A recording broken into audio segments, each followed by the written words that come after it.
Question कह रहा है कि एक आयताकार खेत का विकर्ण उसकी छोटी भुजा से 60 मीटर अधिक लंबा है। यदि बड़ी भुजा छोटी भुजा से 30 मीटर अधिक हो तो खेत की भुजाएं ज्ञात कीजिए। मान लीजिए, माना छोटी भुजा से 60 मीटर अधिक लंबा है कौन आयताकार खेत का विकर्ण। तो हमें मानना पड़ेगा छोटी भुजा, माना छोटी भुजा बराबर x मीटर। अब आप जो भी मानना चाहिए। देखिए, यह एक आयत है, यह क्या है, एक जिसकी आमने सामने की भुजाएं बराबर हों,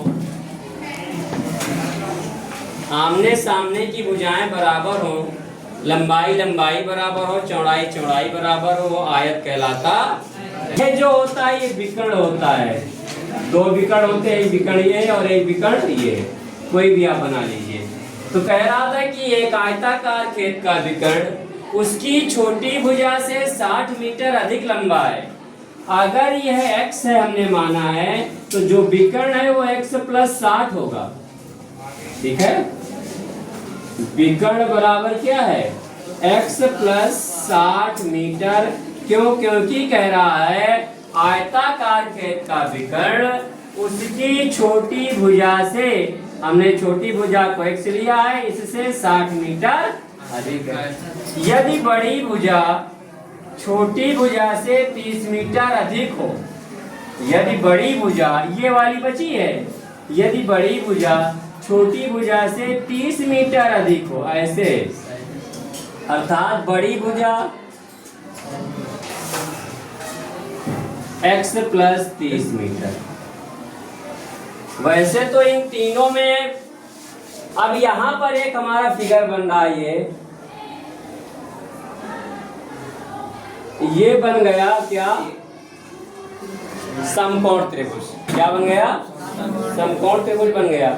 जैसे ही समकोण हुआ तो यहाँ पर हम पाइथागोरस प्रमेय लगा सकते हैं।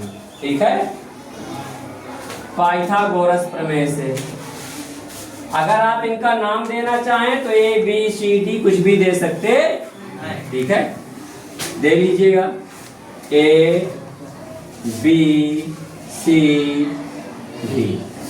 हम लिखेंगे त्रिभुज A B C में, ठीक, A B और C में, A B और C में, इसमें देखेंगे हम।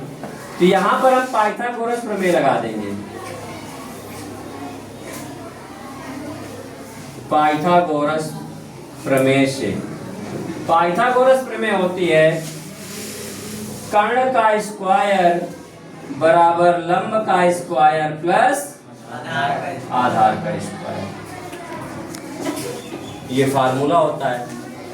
हमारे पास कर्ण ये 90 के सामने, यहाँ पर 90 डिग्री 90 डिग्री का एंगल कोण बन रहा है, इसके सामने ये कर्ण है, अर्थात x प्लस 60 का होल स्क्वायर बराबर लंब अपने पास ये है, ये x का स्क्वायर प्लस आधार ये है x प्लस 30 का होल स्क्वायर। ऐसे अब यहाँ पर a प्लस बी का होल स्क्वायर का फार्मूला लगा देंगे, ये हो जाएगा a square plus B square, अर्थात 60 का स्क्वायर कर दीजिएगा, प्लस 2ab होता है, a का मान x है, b का मान 60 है, x स्क्वायर। उसी तरह यहाँ पर भी a प्लस बी का होल स्क्वायर का फार्मूला लगा दीजिए, ये हो जाएगा a square plus B square plus 2ab, अर्थात 2 इंटू एक्स इंटू 30। ये हो जाएगा x स्क्वायर प्लस 60 का स्क्वायर करेंगे तो 60 गुणे 60 अर्थात 3600 हो जाएगा,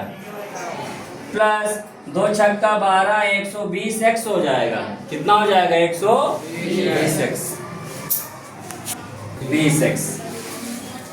आगे चले बेटा, is equal to X square plus X square, 30 का स्क्वायर करेंगे 30 इंटू 30, 30 गुणे 30 कितना आएगा, 900 आएगा, 900 आएगा, 900 प्लस इसका गुणा करा दो 30 दूनी 60 x हो जाएगा। ठीक, देखिए जब मैं एक्स स्क्वायर इधर लाऊंगा तो ये प्लस में था, इधर आएगा तो माइनस में आ जाएगा। एक्स स्क्वायर से एक्स स्क्वायर कैंसिल हो जाएगा। या तो आप अभी चाहें तो अभी इसको जो है काट सकते हैं। ठीक, सबको इधर ले आइएगा।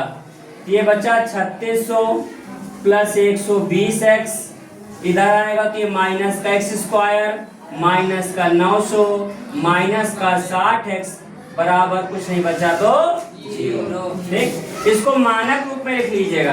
पहले माइनस का एक्स स्क्वायर, अब देखिए 3600 में 900 घट जाएगा, 120x में 60x घटेगा तो प्लस का 60x आ जाएगा, और 36 में 9 जाएंगे तो 27 आ जाएगा, प्लस का 2700 बराबर 0। मध्य पद को तोड़ करके इसका गुणनखंड करना है। 27 तो कैसे खंड करो कि 60 आ जाए, जोड़ने या घटाने। माइनस का एक्स स्क्वायर प्लस, अगर में 30 से गुणा करेंगे तो 2700 आ जाएगा, और 90 में 30 घटा देंगे तो 60 आ जाएगा। यही हमको चाहिए। तो 90 में से 30 घटा दिया, x उसी प्रकार से 2700 उसी प्रकार से बराबर 0। माइनस का एक्स स्क्वायर, x का गुणा हुआ तो 90x माइनस x का गुणा हुआ 30x प्लस का 2700 बराबर 0। जोड़े बना लिए। यहाँ पर आप माइनस का अगर x कॉमन ले रहे हैं तो ये माइनस माइनस प्लस, एक x बाहर आया, एक x बचा, यहाँ पर एक x आ जाएगा, माइनस प्लस का माइनस, केवल 90 बचेगा। यहाँ पर माइनस का 30 ले लीजिएगा तो माइनस माइनस प्लस, 30 से 30 कैंसिल, केवल बचा क्या x, माइनस प्लस का माइनस, 30 का भाग देंगे तो 90 बार जाएगा बराबर 0। 0 से 0 कैंसिल हो जाएगा, 3 9 27, 3 0 0, ठीक है ना, 90 आ जाएगा। अब इन दोनों में जो कॉमन आ रहा है वो x माइनस 90, बचा क्या अगले ब्रैकेट में माइनस का x और माइनस का 30 बराबर 0। जब देख रही हो प्रीति, x माइनस 90 बराबर 0, तब x बराबर 90। आगे देखिए कुलदीप, जब माइनस एक्स माइनस 30 बराबर 0, तब माइनस एक्स बराबर 30 इधर आएगा तो प्लस में, तब x बराबर माइनस इधर भेज देंगे तो माइनस का 30। कोई भी भुजा ऋणात्मक नहीं हो सकती, इसलिए इसको हम छोड़ देंगे, निगलेक्ट कर देंगे। ठीक है, छोड़ने पर इसको नहीं मानेंगे हम। ठीक, आता है हमसे भुजाएं पूछा, आता है भुजाएं बराबर, एक को हमने क्या माना था x, तो वो क्या हो जाएगा 90 सेंटीमीटर। कितना हो जाएगा 90 मीटर हो जाएगा, मीटर में थी ना, मीटर में। दूसरी हमारी ये वाली, विकर्ण से हमसे मतलब नहीं है। आयत की भुजाएं क्या होती है, लंबाई और चौड़ाई। आयत की भुजाएं क्या होती है, लंबाई और चौड़ाई। दूसरी हमारी x प्लस 30 थी, x प्लस 30, x का मान 90 और 30, ये तो 9 3 12 120 मीटर। ये बड़ी भुजा है और ये छोटी भुजा। ये आपका आंसर आयत की भुजाएं।